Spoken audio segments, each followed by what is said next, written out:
Alors, dans quel délai? Difficile d'y répondre. Par contre, au niveau de notre idée à ce niveau-là, nous avons développé un projet de développement de la ceinture maraîchère de Limoges pour pouvoir répondre donc à la fourniture en produits bio des cantines scolaires, des EHPAD, et également faire ce qu'on appelle des circuits courts.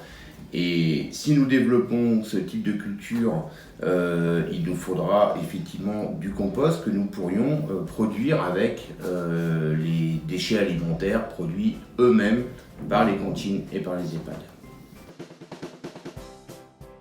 Il va de soi que la loi Egalim va être appliquée, mais en soi, elle ne suffit pas. Elle ne remet pas en cause le système production-consommation sur lequel nous reposons. Nous, ce qui nous paraît essentiel, c'est de produire et consommer local dans des circuits courts.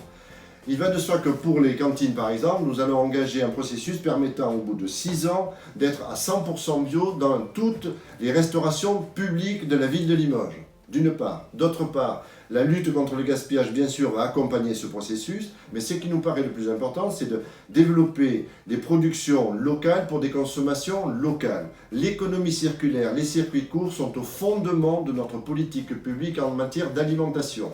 Nous avons un territoire riche en production de qualité, il faut valoriser ces productions de qualité dans le cadre de l'alimentation locale. Et nous pensons effectivement que le processus qui a été engagé avec la loi Egalim est insuffisant et qu'il faut l'approfondir et nous avons les moyens pour le faire. Pour cela, nous sensibiliserons les parents et bien sûr l'ensemble du système éducatif. Alors, la loi est relativement récente, le décret d'application encore plus, il y a des choses qui ont commencé à être mises en œuvre. La mairie intervient pour tout ce qui est la restauration scolaire, certains EHPAD et le restaurant de la mairie. Donc ce qu'il faudrait déjà qu'on réussisse à identifier, c'est si ce qui a déjà été mis en place est efficace et suffisamment efficace. Ça, c'est la première chose. Et puis, une fois que ça sera fait, il faudra compléter. Il y a beaucoup de petites choses qui, mises bout à bout, permettent d'être efficaces. J'imagine, par exemple, au collège, là, les élèves qui arrivent, on ne sait pas dans quelle mesure ils ont faim. S'ils prenaient simplement un plateau de couleurs pour indiquer le degré de faim, ça permettrait peut-être aussi de gérer la taille de l'assiette, par exemple. Mais ça, c'est une petite chose, il y en a des dizaines d'autres.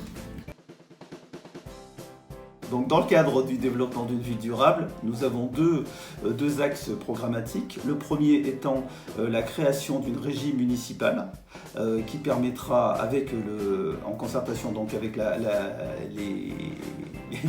les agriculteurs de la ceinture maraîchère autour de Limoges, d'alimenter les différentes écoles et les établissements publics, et ce, dans le cadre d'une société collective, coopérative d'intérêt collectif, ce qui permettra à la fois d'aller vers plus de bio et en même temps de créer des emplois. D'autre part, nous allons mettre en place un axe très fort sur le zéro plastique et une réduction de 30% des déchets dans les 6 ans de notre future mandature. Et là encore, on pourra donner les conditions d'une mise en place d'une économie verte créatrice d'emplois. Partout où on a de l'alimentaire collectif, on travaille sur le fait de réduire le gaspillage. Partout. On le fait depuis 2014, bien avant la loi. On a travaillé aussi la qualité. Je vous rappelle, lutte contre les perturbateurs endocriniens, mais aussi qualité, lutte contre l'obésité et lutte contre l'hypertension artérielle du fait de trop de sel. Deuxième chose, je suis pour la création d'un méthaniseur. Ce méthaniseur doit être pensé et posé à un endroit où il est facile à approvisionner, mais où il ne dérange personne.